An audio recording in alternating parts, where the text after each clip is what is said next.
Go. So there we are, it's recording, and now I shall make you host. And forgive me for that little blip. There we are. The Zoom gymnastics of the everyday. And now, of course, the question is, will my screen share work?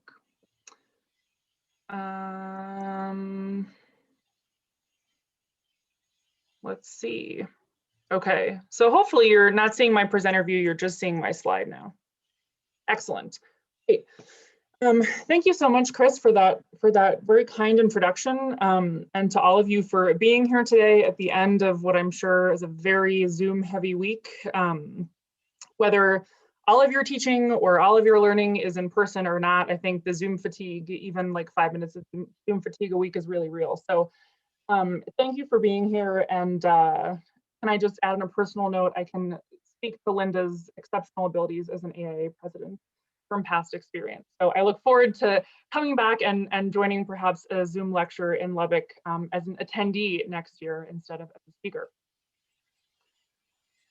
So our subject today is community formation and identity in the ancient Mediterranean. And more specifically, I'm going to narrow this down to my primary period of interest thus far, which is the first millennium BCE and the early first millennium BCE at that. The period that directly precedes this, the Bronze Age, was one, of course, of great mobility, especially in the Eastern Mediterranean. Right over here, we'll set up the laser pointer. And it was dramatically changed by the now at this point probably widely infamous Bronze Age collapse, which of course spans a number of years, but happens roughly around 1150 BCE, just before the turn of the millennium. After that collapse, we have a period known as the Dark Ages, or the Iron Age, when people seem to be understandably recuperating after what was probably a fairly traumatic and impactful period. And are more concerned with safety, security, survival than with the production of luxury goods and the massive expansion of interregional trade networks. But a couple of centuries later, into this first millennium, mobility really picks up again. And we have lots of encounters between people from different places with different backgrounds and practices occurring around the whole Mediterranean basin. The first most sort of notable phenomenon in this category is the spread of Phoenician merchants, the foundation of Emporia and other settlements that are generally economically motivated, all here along the North African coast, into the central Mediterranean here, and of course along the coast of France and modern day Morocco. Then we have the foundation of settlements by Greek speakers from the Aegean. This spans almost the entire Mediterranean. We have people in the central Mediterranean and the Western Mediterranean, in a few specific cases along the North African coast, and of course up around the Black Sea right here. And then finally, at least finally as far as the first millennium is concerned, we have the expansion of Rome, first through the Italian peninsula, then through what would become Gaul, and finally beyond it, culminating in an absolutely massive program of imperial expansion that connected far-flung points of the Mediterranean basin and its environs with sophisticated infrastructure and sort of promoting ease of travel in ways that had never existed before.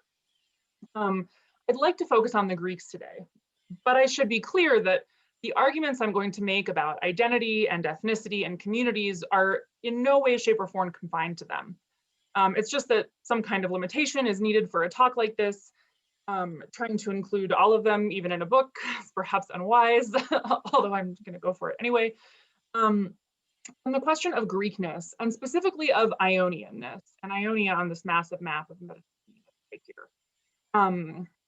In that murky Iron Age period, before many written texts are recorded or preserved for us, are very near and dear to my heart. So that will be my focus today. And here's just a quick outline of how I'm going to tackle this. So talk a little bit about kind of the question of Greekness in the Aegean, and then give a brief introduction to Ionia and kind of how I see those two as being intertwined.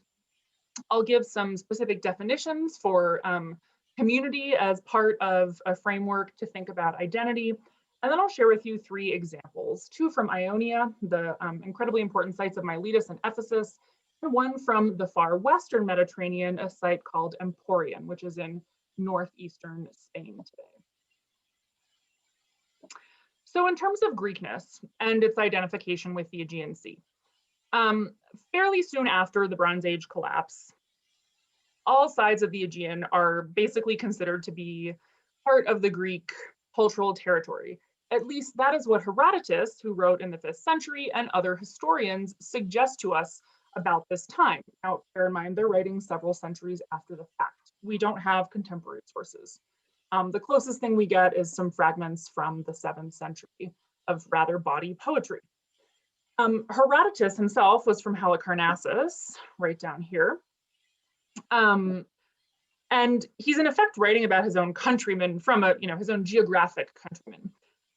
Other authors, including famously Hippocrates, are not the most complimentary of the Eastern Greeks, as they're called. I think they're kind of soft in character and prone to excess, but they very much consider Ionia and the coast of Anatolia to be part of the Greek cultural orbit. Ionia in particular, which is the area shown in green here on this gloriously old school outdated map full of arrows and blobs, is really at the heart of the Greek cultural imagination. It makes numerous contributions that are widely adopted in the fields of architecture, philosophy, math, music, you name it. And the question that I've wrestled with for a long time is, okay, if all of these contributions are considered Greek because they were made by Ionians, what makes Ionia Greek in the first place? What makes anybody Greek for that matter? What do we actually mean by this, and what is it rooted in?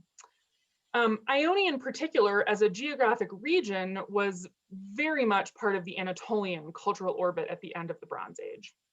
And for a long time, including in the Neolithic period and sort of fundamental periods of cultural and subsistence transition, has been a really important contact zone kind of between, roughly speaking, east and west, between the Aegean and points west, and between inland Anatolia and the rest of the Near East. So why, sort of suddenly, after the Bronze Age collapse, is it Greek? And what does that mean? So as you can see from the various and sundry arrows on the screen, this is sort of a nice representation of the very traditional explanation for the Hellenization, or the Greekification, shall we say, of the Eastern Aegean. It is in effect mass migration, which generally in this narrative implies population replacement and basically the implantation of Greekness on Anatolian shores. This happens sort of between the 10th and the 9th century. This is an older map, they say the 9th and the 8th. Again, according to those traditional narratives, according to material culture that sometimes gets correlated with those narratives. And it's called the Ionian Migration, terribly original. Now, if you've studied or thought about or read about migration before, you'll probably already have an inkling that population replacement is not a terribly realistic way to look at what happens in migration scenarios, even in mass migration scenarios. And fortunately, the historicity of a large wave or multiple waves of migrants coming over en masse from Athens to Ionia, again, right here, this is a more sort of Anatolian-centric map, has really been pretty convincingly called into question in the last couple of decades. And I just like to underscore in that vein, Ionia is a nice place. It's quite fertile. It's got some lovely river valleys that flow right in here. There's 3 of them. They help with transport to the interior. It has lots of good anchorage points for harbors. Most of the Ionian cities that became Greek polis are located right on seaside harbors. People were living there, and they've been living there for a long time. It was not some terra nullius that was just waiting for migrants from Athens to populate it. And you can see here on this map from an article by Chris Roosevelt and Christina Luke, this is late Bronze Age Anatolia, Western Anatolia, but it shows, according to Hittite and other sort of diplomatic communications and sources, the massive diversity of sort of linguistic cultural groups that the Hittites and others have sort of different differentiating terminology for, who are clustered over here in Western Anatolia. So all of these people didn't just disappear. So in terms of a migration, Was there some kind of movement of people from what is today mainland Greece to Western Anatolia? Sure. Mobility characterizes this region pretty much all the time. The connections between the two sides of the sea are really long-standing. There was probably also some movement of people on sort of equally small scales in the other direction as well, although we don't talk about it a lot and we don't tend to look for that evidence. People are just generally moving around. Were there already Greek speakers in Ionia at the close of the Bronze Age? Again, probably, yeah. We have evidence for very strong trade contacts with people who were producing Mycenaean goods coming from other parts of the Aegean, at places like Miletus and Ephesus, right down here, Bronze Age Milawanda and Apasa. And that certainly would have involved the movement, the habitual mobility, the resettlement of at least some people and perhaps many people. So definitely, I think we have some number of Greek speakers already living over there. So there was a dynamic relationship between the region we now call Ionia and the region we now call the Greek mainland in the first centuries of the first millennium. But in terms of who was living there and what their personal identities might have been, the situation is much more complicated than the wholesale implantation of Greekness in the 10th century.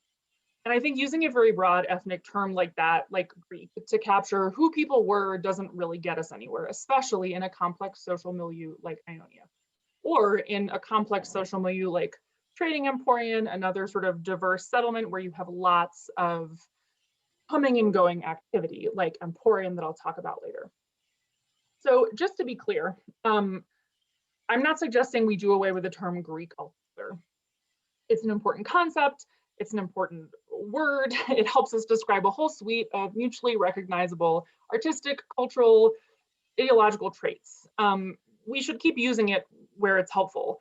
But I think sort of ethno-linguistic terms like Greek are tools to have these conversations about evidence, about language, instead of the answer to the question of identity in and of itself. And I'm going to propose a different way to start talking about and answering that question today.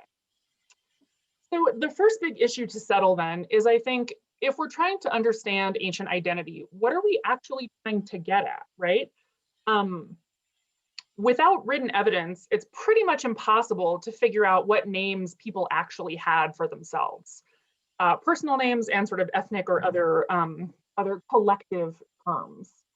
And even when we do have written evidence, only very small subsets of the population, the people actually doing the writing usually and their peers are represented. So trying to figure out what terms people use for themselves isn't a terribly realistic goal for this period, and I don't think it's so useful ever on a broad scale.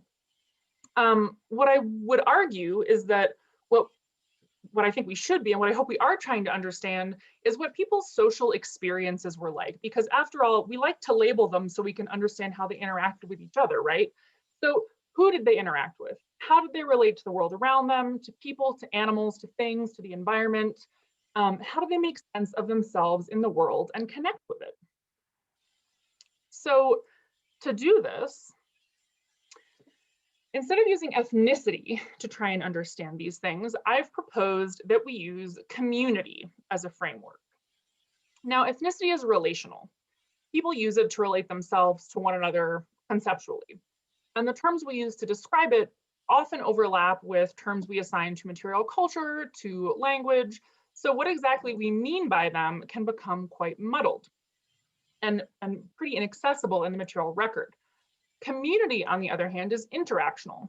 So we can use practices, basically shared practices between people as proxies for interactions between them. And we can use the material record, material culture, as proxy for those people's practices. So whereas ethnicity is nearly impossible to study archaeologically, community, I argue, is not. And this is what makes it, one of the things that makes it for me very exciting. So what is a community? A very popular working definition that some of you will no doubt be familiar with comes from two scholars, Canuto and Jaeger. It's now already 20 years old.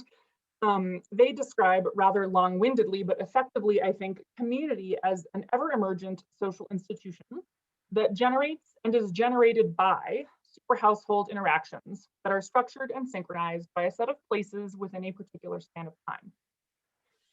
Daily interactions rely on and in turn develop shared premises or understandings which can be mobilized in the development of common community identities. So as part of a working definition, writing and thinking about this, I've also collected some other characteristics of communities that I sort of hold to be true in my own work and that have been highlighted by other scholars who are studying communities in different contexts, both ancient and modern. And these are that communities are, one, engendered by interactions that take place in daily life between people, animals, places, and things. So it's not just interactions between human beings that help engender communities, but others as well. Communities are multiple, they're layered, they're nested. Members of communities can belong to more than one community at once, and indeed we all belong to many communities. Communities are sites of learning, so either as a barrier to entry or as part of sort of initiation and training. People learn new sets of skills or capabilities. Communities can be engendered through shared values and ideas too. It's not just physically enacted practices. They need not be actively acknowledged or perceived to exist. So this is what I consider a community with a number of different kind of sub-characteristics. But how do we actually study those archaeologically, right? I said, well, we can look at practices, but how do we actually make that interpretation? I think communities are a little bit difficult to see in the archaeological record, but definitely not impossible. Interactions between people and their environments obviously are not always directly attested by material remains. So, we have to sort of pick and choose and understand that what we're getting at is only a small part of the story. Their emotional and their affective responses to those interactions are also not preserved by material remains.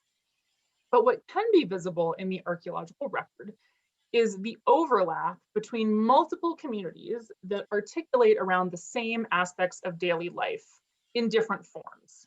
And I'll explain what I mean by that. So a point of articulation is not necessarily the thing that binds a community together, but it's something shared in common by members of the community that correlates with their membership. So for example, and I'm just realizing that possible in this picture, I think maybe.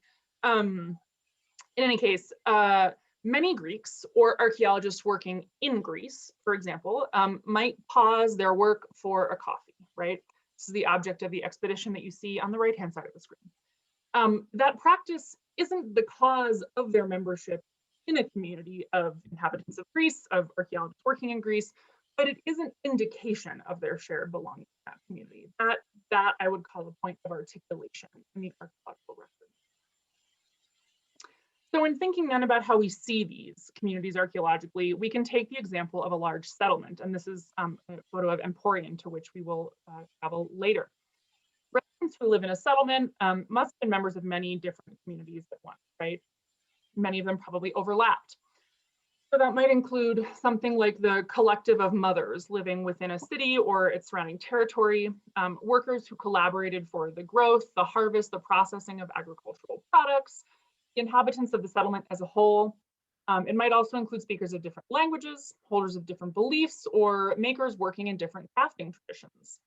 Each of these communities might have been as real as the next, but not all would have been equally visible in the material record. For example, without evidence for different languages at a site, we would have no way to know whether communities articulated around shared use of a language. Even if evidence were recovered for the language that was used within the settlement, if we have evidence for just one language, there's pretty much no way for us to be sure or even to posit whether language was an important way for residents to understand their identities relative to one another, relative to neighbors in a nearby settlement, etc. But if we have evidence for multiple languages within a settlement, we could hypothesize that a particular language a person used might have played a role in how they related to others in their social world. So here, language represents one of those points of articulation around sort of different versions of the same thing. And I call those functional redundancies. So basically, two different ways to do the same thing. And in this case, the thing they're doing is communicating. So when we have these functional redundancies, that are maintained in the same place, I suggest that it means there are multiple communities present in that place. So can we see communities? Yes, but most easily when they are interacting in a shared physical space, or at least adjacent physical spaces. So in this vein, examples of communities include the group of people who worship in the same sanctuary or who live in the same settlement or neighborhood, but also those who interact frequently in the same marketplace, maybe at the same well where they get water, or undertake craft production together, as I said before. We could also infer that people regularly interacting who speak the same language were raised in the same traditions of cooking or food preparation, for example, probably share a community identity and recognize one another as belonging to the same social collective. And I know that we as scholars might think of these as shared traits that reflect a culture or an ethnicity. And that certainly might be the case. There may be overlap here, especially between sort of things people associate with their own ethnic identity and communities. But in this case, I think community is a more neutral term. And we're able to speak about communities and community interactions without naming them. And that is the really significant advantage here, because it allows us to recognize those affiliations without making a more specific judgment as to their meaning or what they represent for any individual person. So this is sort of the end of the theory. So I'm glad that you're interested in this topic because it's dragged on a little bit, but basically to help understand and kind of compare that overlap, I developed a sort of set of heuristic categories. Again, not perfect, but a tool. And they're deliberately applicable to both modern experiences of community and ancient ones, because I think the ability for people studying communities in vastly different contexts to compare and to talk about those dynamics of community, integration, interaction is really important. So these sort of are the three broad categories that I have: shared maintenance practices, shared ritual practices, and shared social experience. So of course, these categories overlap, right? They're not perfect. They're also not the answer to the question. They're just a set of tools to help us talk about these things. Shared maintenance practices are basically anything related to the storage and preparation of food, the production of everyday goods, other tasks required to sustain life, shelter, or subsistence. Shared ritual practices, while they take place everywhere, are sort of most clearly visible in cult and burial contexts, and they include exactly what the name suggests. And then shared social experience is a little bit trickier. Obviously, social experiences aren't tangible, but I think we can infer the presence of shared social experience from data that comes from the other categories. And this includes sort of like the affective and the emotional experiences of existing in the same places and spaces and interacting with the same physical environment. So think about, like, you know, being a New Yorker, right? This is something that people really identify with, especially when they've left New York, and most New Yorkers will never interact with each other, but the emotional and affective experiences of being in that environment create a very strong shared sense of feeling for people. So what does this actually look like in practice? Ionia is a great case study region to help illustrate an approach like this to identity, because it's one place where, despite everything I've told you, ethnicity is still pretty much the prevailing category that scholars use to understand ancient people and identity, especially in the early first millennium before we have preserved written sources. So as you can see from one of my favorite terrible maps, Ionia was full of different linguistic and cultural groups that we have very broad terms for, but even then, the primary distinction between Greek and non-Greek is a binary one. People and artifacts are either considered Greek or Anatolian when they're found at Ionian sites, as if that term means anything except like something that looks non-local to us. So here are some of the major cities and known settlements that have been located and excavated in the region. Within the traditional Ionian migration narrative, most of these are considered to be, many of these were considered to be new foundations. But as you can see from this sort of rough map, evidence for continuity, which is in purple, or sort of emergent evidence for very likely continuity with the yellow dots, is really growing quite steadily. And it's increased a lot even in just the last sort of 10 years as people are actually publishing things. Two of these today, Ephesus right here, and Miletus down here. which were important centers of population and power, it seems, in the Bronze Age, and also very important Greek polis and city-states in the 5th century and beyond. So really, for a very long period of time, major centers here in Anatolia. And this idea of continuity is really important because one of the forms of interaction and shared social experience that we see at Ionian sites is the making of deliberate connections to past inhabitants and their activities in important spaces, particularly in cult spaces. So at Miletus, you can see here a sort of very old school city plan on the right with a heavily extrapolated grid, but this is quite common. Excavators here have identified a number of occupation phases that show varying levels of connectivity with influence, connectivity with and influence from the wider Aegean. Some kind of destruction happens here in the 12th century, and then the site is very quickly, if not immediately, reoccupied. It's one of those convenient events that was traditionally associated with the migration of mainland Greeks, but it's obviously a little more complicated than that. And what's interesting here is that we do have evidence for that, for what I mentioned, for that enactment of deliberate ties to previous generations of occupants at the site.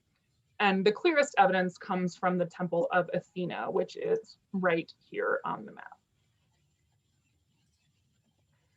So first, the temple that is built upon sort of reoccupation of the site is built directly on top of what the excavators, you can see here on the plan, call a megaron, the Mycenaean megaron, in fact. Now, whether or not, whatever cultural associations we want to make with the shape of this building and the style of its architecture, the important thing here is that finds within the building, there's been a lot of back and forth debate, but now seem to fairly conclusively suggest that the building did serve a cult function. So you have the establishment of a new temple structure on top of a structure that previously, very recently, housed cult activities. We also have my personal favorite in the sanctuary area, this very enigmatic installation called the Cult Mall by the Germans, literally just like the cult thing, because it's so confusing. We don't really know what it's for, except that, when it's an enigma, we call it cult. You can see here, it's built right on top of the destroyed fortification wall that was part of that 12th century event destruction. Here's what it looks like. It's this weird little oval thing with sort of a surrounding wall that is also kind of ovular. The fact that it was built directly on top of that wall suggests that activity here was relatively continuous, and that on the back end of that destruction, people are reestablishing a cult space in a way that directly ties their own practices to the same physical spaces that it's on top of the ruined fortifications and under the cult mall itself is this nearly complete miniature crater you can see on the right, on the left. What's cool about this is that its general shape and its decorative motifs are very much sort of 14th, 13th century, but the actual specifics of its shape and its parination of the walls didn't appear until the mid-12th century. So this seems to be a very deliberately archaizing foundation deposit that is, again, making those same connections to previous periods that associate with the foundation of the cult mall. And additionally, we don't just see sort of these connections being drawn, but we see the preservation of and coexistence of multiple traditions of practice over the long term here. So the cult mall is, as I said, hard to explain. It has previously been interpreted as Carian or some other form of local tradition. There are no parallels for something like this known from anywhere else in the Aegean. There's no evidence for animal bones or anything else to suggest it was an altar, and there's no evidence to suggest that it was a statue base, right? So what is it doing in this sanctuary? It doesn't fit well into traditional classifications, but it must have made sense, right, to whatever combination of local people erected it. And in the 7th century, like 500 years after this was first built, people renovate the temenos, and they, instead of demolishing the cult mall and sort of, refurbing the whole thing, they renovate and they preserve it. So instead of having that weird sort of subcircular thing, it gets this new fancy rectangular surrounding wall, and the larger Temple of Athena goes next to it. So this structure which must have held some kind of connection to the past and to perhaps ongoing cult practice at the site, was important enough to living Milesian communities to preserve it, right? To maintain that, sort of duality or multiplicity of traditions of practice and of different communities at the site. We see similar evidence for shared experience and community interactions at Ephesus, and specifically at the site of the famous Temple of Artemis, which today looks like this here on the right, at least when it's wet. When it's dry, it just looks like dirt with some nice columns. Oops. The temple is famous for its monumental iteration that dates to the 6th century, called the Croesus Temple, because the Lydian king allegedly funded the construction of the massive forest of columns that you see here. But the site cult activity at the site long predates and postdates the Croesus Temple. As you can see from this plan, cult structures have been centered over this specific spot right here, just getting larger and larger for centuries. And in fact, while the earliest deposit, which dates to sort of the 11th and the 9th centuries, comes from right here, soil cores taken from underneath it indicate that Bronze Age activity was happening prior to that. So there's no major destruction at Ephesus, right? This continues, this is ongoing, but in this case too, we have inhabitants without any kind of disruption, right? Continuing to maintain ties to the same sacred space from far preceding generations. And that earliest deposit that I mentioned is very exciting because it has evidence for the similar diversity of practices that I talked about at Miletus, and sort of the co-presence of the communities who are engaging in them. In this case, it's primarily visible in the production of pottery and in the activities surrounding worship in the sanctuary. That's where it comes from. It's like right here in the modern ground. This is what it looks like when it's mostly dry. So as I mentioned, the earliest materials in that deposit date to the 11th century, probably the late 11th century, but they span a couple hundred years, right, through the 9th century. This is the largest Iron Age assemblage in Ionia. It includes more than 1,000 sherds, of which 913 are actually diagnostic, right, can actually tell us what kind of vessels they came from fairly conclusively. And it's been partially, but not fully published by Michael Kirchner, who works for the Austrian Institute. This is an actual cooking pot from the assemblage, and here are some illustrations of the sherds that were found. So in terms of the assemblage itself and kind of what makes it exciting, effectively all of the vessels attested are associated with the preparation, the consumption of food and wine, or with the leaving of offerings. So just over half of the vessels in the assemblage are cups of some kind that can kind of double as small bowls, so sort of personal eating and drinking sets for liquid or alcohol. Just over 1/3 of the assemblage is cooking pots, which is an extremely high proportion for a sanctuary of the Iron Age anywhere in the Aegean. And the rest are things like serving wares, vessels for mixing wine, jugs for storing and moving stuff around, or miniature votive vessels that would have been left as offerings. So this is a, exclusively sort of cult and feasting assemblage. And with respect to understanding communities at Ephesus in the Iron Age, I think two aspects of this assemblage of vessels are particularly important and deserve further attention. So the first is the different traditions of production represented, and the second is a large quantity of cooking pots that are present. The vessels themselves are a mix of imported and locally made wares, mostly, and a lot of them display sort of stylistic and formal attributes that are associated with production traditions from the Aegean. But we also have some that represent much kind of farther afield Anatolian production traditions that we don't find anywhere around the rest of the Aegean. So the drinking cups and the bowls are mostly wheel-made. They have sort of the standard repertoire of geometric motifs that are common to Aegean pottery at the time, right? You call it Greek pottery. Many of them were made locally out of Ephesian clay, but some of them were imported from Athens. And that's confirmed by neutron activation analysis. The assemblage also contains, though, those Anatolian vessels, and some of the cups and the serving vessels are those sort of Anatolian style vessels. The only known stylistic correlates for them come from Western and Central Anatolia at sites like Troy and Gordian and Hattusha that you see here marked on the map.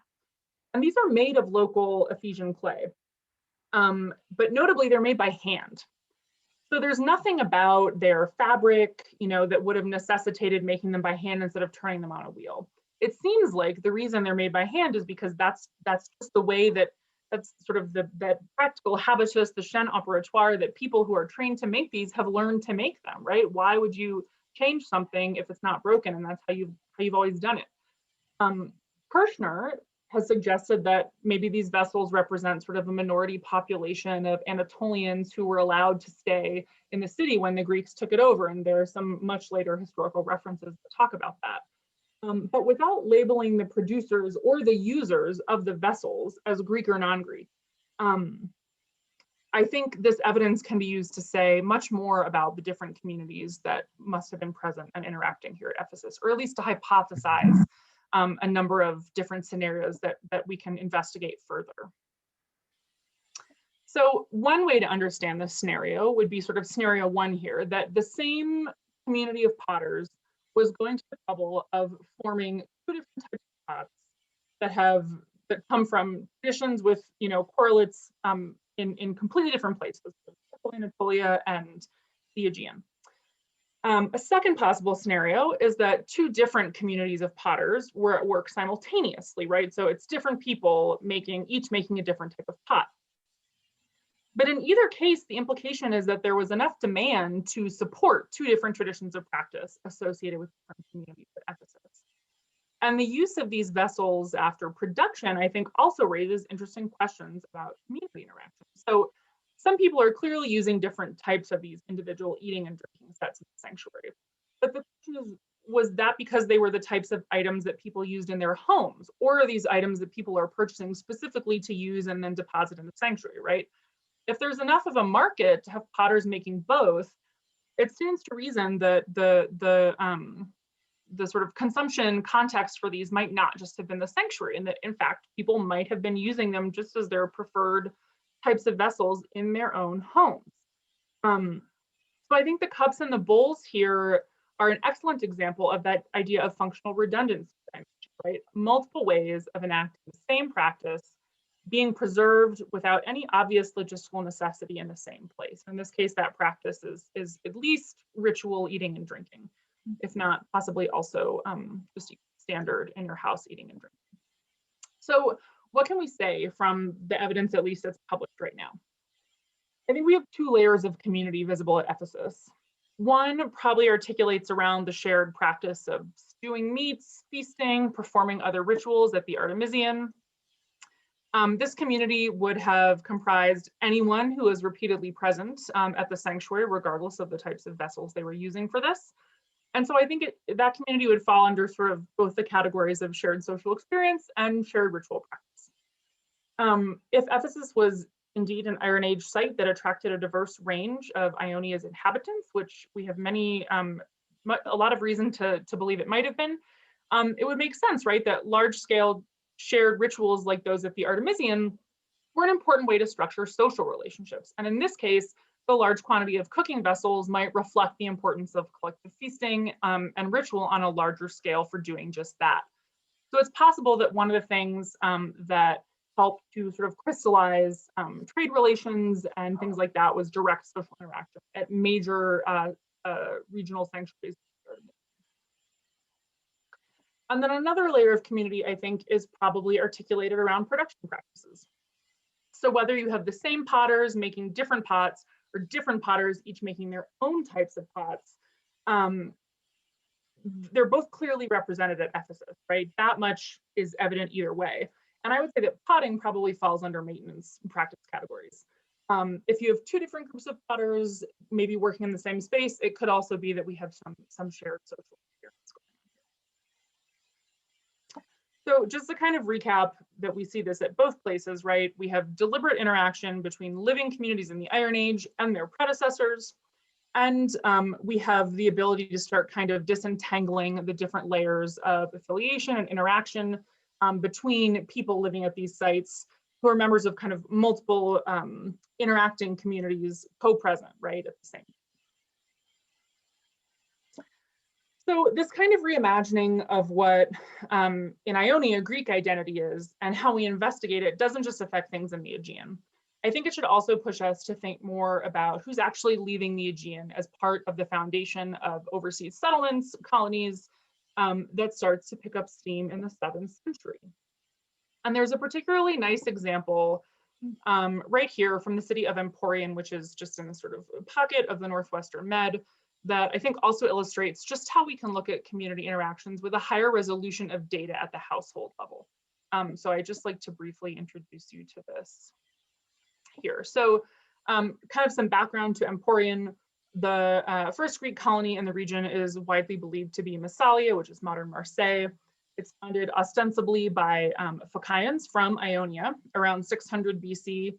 And maybe 50 years or so later, it seems that some craftspeople, merchants from Massalia come down to this little offshore island right by the city that would come to be known as Emporian to join the settlement there.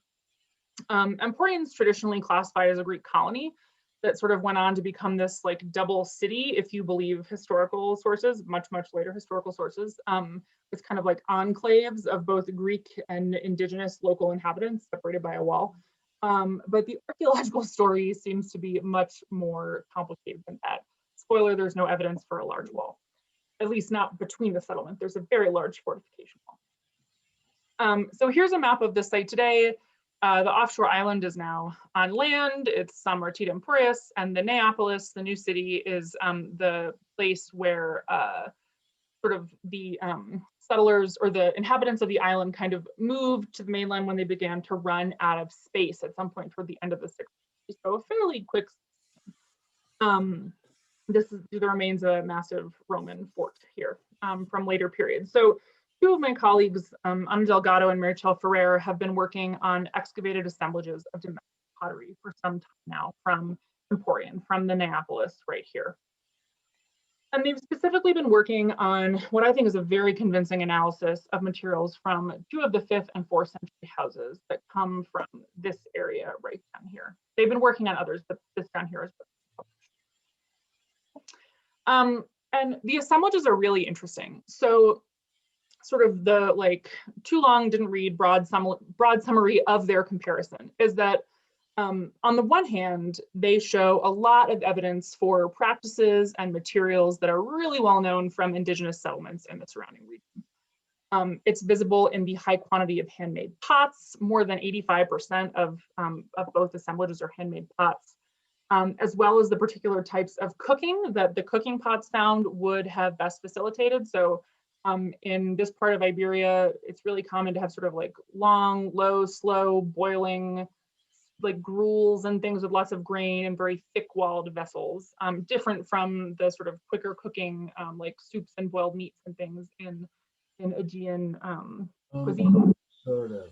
And we also see sort of similar trends in storage vessels. So the majority of storage vessels are of Iberian manufacture, but there are a few Greek and Punic storage vessels. There are lots of mortars, which don't have any kind of sort of local origin as a concept that we know of, right? So those are all imported. What that suggests is that like people do have the opportunity to acquire non-local things. So it doesn't seem to be an issue of logistical necessity that they have largely local indigenously, things produced in indigenous contexts. It seems to be a matter of choice. What's interesting is that conspicuously missing from these assemblages is because this is, a colony, this is a place that has Greek inhabitants, certainly, even if it doesn't originate as a colonial foundation. What's missing is the kitra, which is this type of cooking pot, same type of cooking pot that was in that assemblage from Ephesus several hundred years earlier. It is ubiquitous in the Aegean. We find it at all kinds of sites classified as Greek colonies. It spreads all over the Mediterranean. And given that Emporian is often included in that sort of Greek colonial category, the fact that this is missing in the batterie de cuisine of some of the Emporian homes is kind of strange. Kitrai functioned as both saucepans and sort of as kettles, thanks to their shape. So in practice, they could have been interchangeable, I think, for the boiling that's associated with Iberian foodways in this period. And so, I mean, their absence in some houses at a site where they should have been easily accessible isn't like out of this world strange, but I do think we need to think critically about how to explain it. On the other hand, among the cooking vessels in these two houses where we have no chytri, what we do have is lopades, which are these Aegean Greek style casseroles. They're also found at Massalia, right? The ostensible sort of mother city of this colony.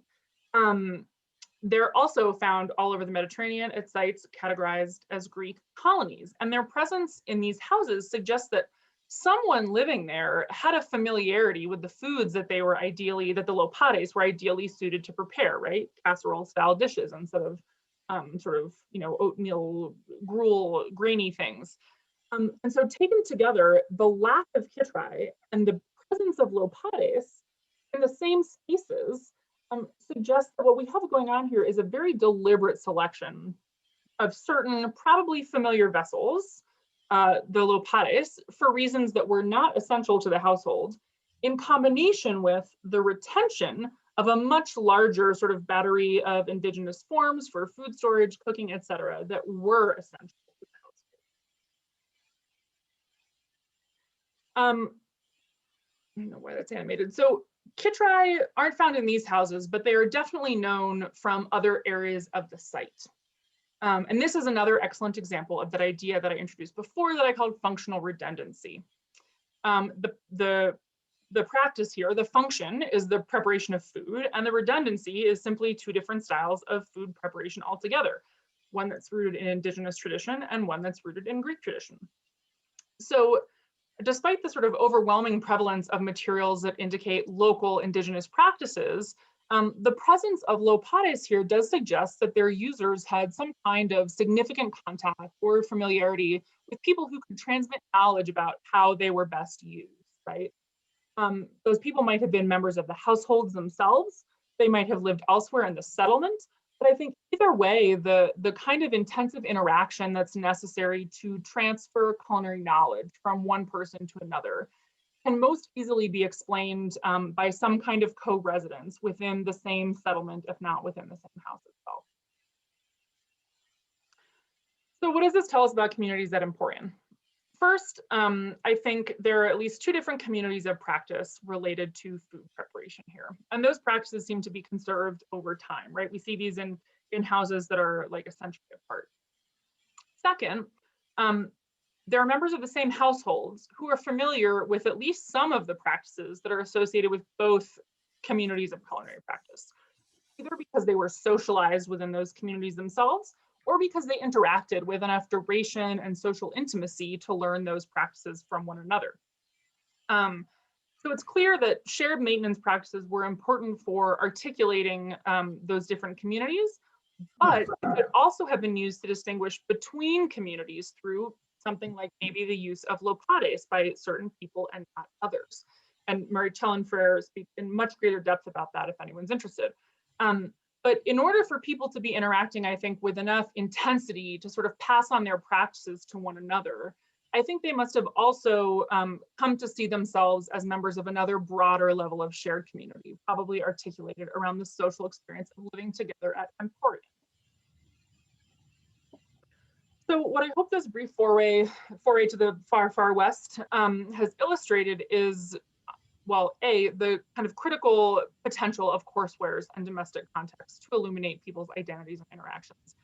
The Iron Age in Ionia is often written off as like too confusing, too poorly attested, and the question of identity is kind of dismissed on the grounds that we don't really have the right kind of data to address it. But with Ionia being, as I said earlier, so central to the Greek cultural imagination, I think we absolutely cannot afford to ignore the complex development of identity and, you know, sort of both in and of itself in its own right and because of its contributions to sort of Greekness overall. So what I want to leave you with is that we do have the right kinds of data. It's not all published, but we do have that. It's just different than we've thought, and it requires us to ask different kinds of questions. And the broad brush approach that kind of goes along with ethnic terminology might be useful for talking about material culture, about language, But I hope I've shown today that whether we're in the heart of the Aegean or in settlements much farther afield, the question of sort of who the Greeks were requires much more careful consideration. A community approach with a focus on practice and interaction, I think, has much more to tell us about the way people actually experience their physical and social environments on a daily basis. And I hope the kind of resolution that's been possible at Emporian through my colleagues becomes a reality in Ionia in the very near future. Thank you for your attention, and I'm of course happy to field any questions you might have. Wow, Katie, thank you so much for that incredible presentation. Wonderful. Now we have time for questions. Who would like to start? I see that Chloe Morris has her hand up. Chloe, please.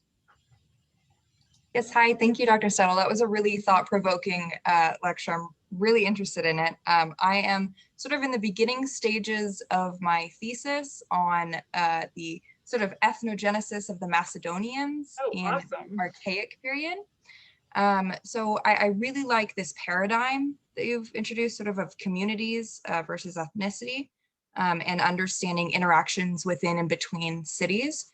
And I'm wondering if you can sort of speak to how we zoom out and really apply this to larger groups of people like the Macedonians, and how we can look at sort of community interactions between like the Macedonians, the Thracians, the Persians, and how we would apply that model to interactions like that. Yeah, that's a great question. I don't know if I can do it justice. I guess, so I would say one of the challenges, of course, of using a framework like this and trying to apply it to massively diachronic swath of contexts is that our ability to interact with people and the potential size of communities has obviously increased massively with sort of the advent of mass communication, right? So a really important and useful book, I think, is Benedict Anderson's Imagine Communities. And he talks about sort of, he coins the term, but he talks about the nation state as kind of the a major example of the imagined community, and how things like, you know, sort of not universally, but, you know, broadly available print media and things like that allowed people to be aware of the existence of sort of other members of their ethnic or religious or national communities without ever interacting with one another, or even physically necessarily being in the same space, right? I mean, national borders, yes, the same cities, no. So I guess zooming out is tricky. I think in an ideal world where we had lots of like high res data, then it would be much easier to zoom out, right? I think maybe the place I would probably start to think about this, but I'd have to think about it more, would be, I mean, you mentioned the Persians, right? Like thinking about sort of programs of representation and how things, I mean, this isn't Macedonia, but how like imagery, right, is used to make very political statements about sort of us and them in architectural programs, on the Acropolis, in major Panhellenic sanctuaries, at Olympia, at Delphi, things like that. I mean, that's kind of cycling back to sort of more old school architectural discussion, but I do think there are ways to kind of theorize that and incorporate it into conversations.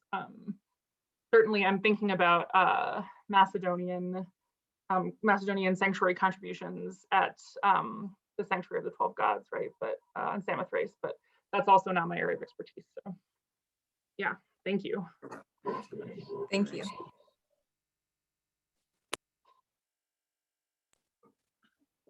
Dr. Catherine? Yeah. Have you done any research on the Greek communities in southern Italy, specifically in Calabria?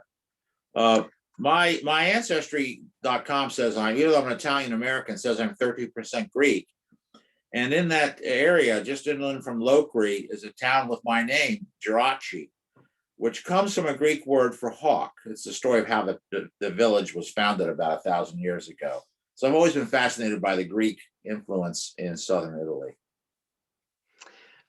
Yeah, I have not worked so much on southern Italy. I mean, it is a Southern Italy and Sicily are obviously a massive source of data that could be deployed for this, right? I think there's a ton of potential there, and I just haven't had the time to dig into sort of a third set of literature, especially because my Italian is poor. So one can read it if one can read another Romance language, but it's slow. The Catalan's a little bit more friendly to me. So I haven't, but I mean, as obviously as part of a broader monograph project, there's a lot of work to be done in that area, not just in Sicily, which I'm more familiar with, but Southern Italy as well. Okay, thank you very much. Sure. I think there are a couple of questions in the chat. Should I, let's see. Yeah, it looks like Elizabeth Pickle has a question. Would you like to? It's very specific.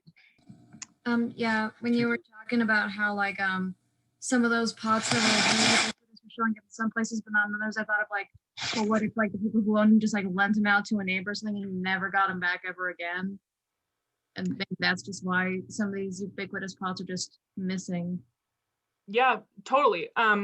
So this is definitely one of the challenges with small sample sizes. And in defense of my colleagues, Anna and Marichel, it's no lack of effort and hard work that other domestic assemblages have not yet been published from this site. So I will harass the Austrians all the time about their stuff, but the Catalan archaeologists are not just sort of leaving this by the wayside. I mean, this is one of my favorite things about archaeology, right? We try to come up with models, flexible models, but like models that explain phenomena or sort of explanations for things happening at individual sites. And in either context, people don't always do things for logical reasons, right? Like sometimes weird stuff just happens. And often we apply Occam's razor and kind of go with the most sort of like the easiest, most logical story, but I mean, we're never certain about anything. And some people would use that as a reason to discredit archaeology, but that's what I love about it, right? Like we're sort of expanding on the possibility of what we know the human experience to be, but like we're never totally certain. So yeah, it's entirely possible. Like people, you know, these houses are pretty close to each other. Maybe something happened and the cooking pots just aren't there. And so we need to look much more specifically at a number of other contexts around the site. Katie, I have a question that follows up on Elizabeth's, and maybe we can take a step back because I mean, your project is, my goodness, it's huge, it's vast, and it's actually mind-boggling how you could, I mean, achieve this in one lifetime, much less, I mean, 3. And so my question just comes back to actually the way in which we excavate and generate information around precisely the kinds of assemblages you're using. And so many of these sites are actually digging these sites as if they're finding occupational levels, whereas all we ever find are abandonment levels, not the past that was, but what becomes of it. And that worry is that when you begin to look at precisely the kinds of generation of shared practices through assemblages like this, that we're looking at the trash of households from somewhere else, rubbish gets thrown into an abandoned place, or even a transformed, what is not a house, but such as in Halliers, where you have folks that argue that House 7 was actually a taverna.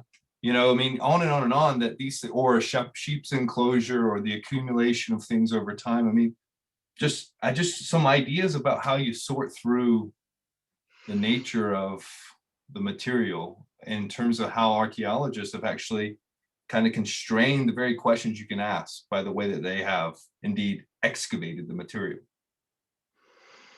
Yeah, I mean, well, I will start by saying that the book project has actually morphed a little bit since I got here, because I have a lot of time to think about what I'm not doing and what I want to be doing.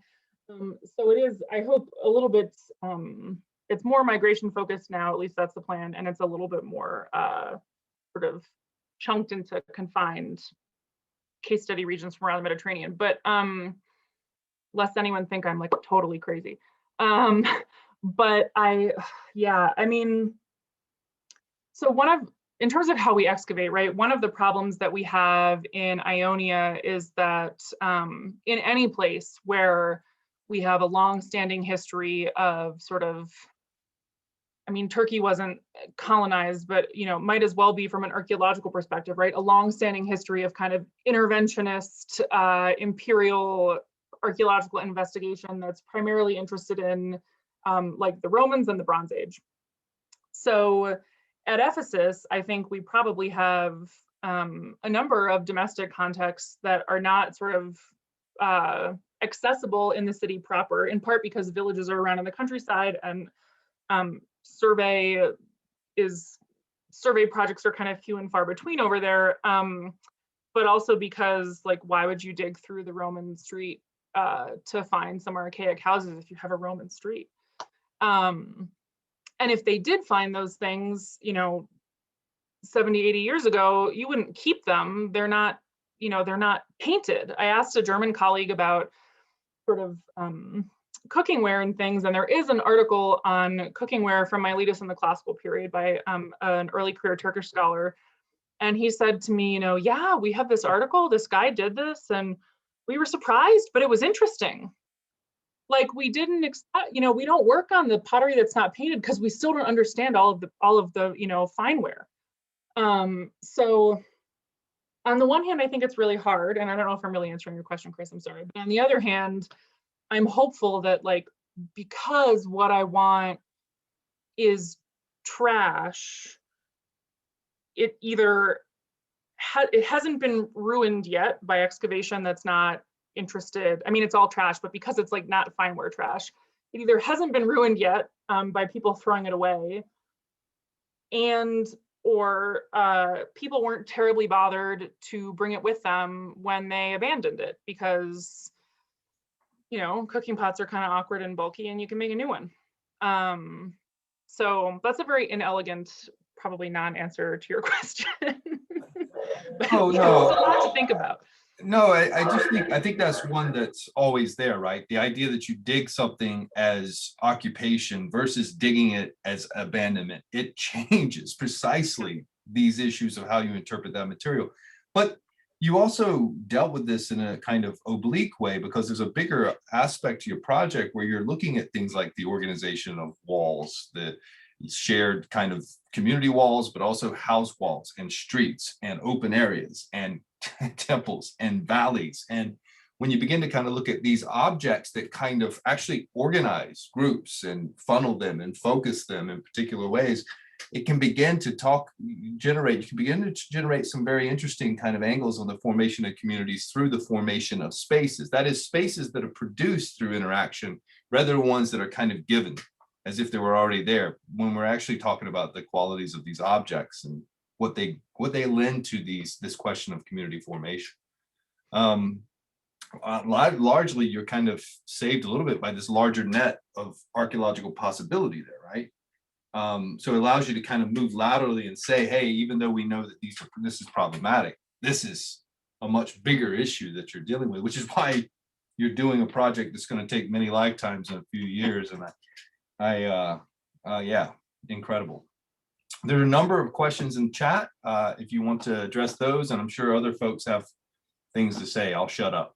Yeah, no, we could chat at some point. I have thoughts about sort of environment and regions and microregions and the development of Ionian identity as a larger sort of sub-Greek set. So let's see. I'm happy to read them, but also if people want to pose their questions, speak up and pose their questions out loud too, I'm happy to do that. So I was going to look at Sabrina's next, if that's okay.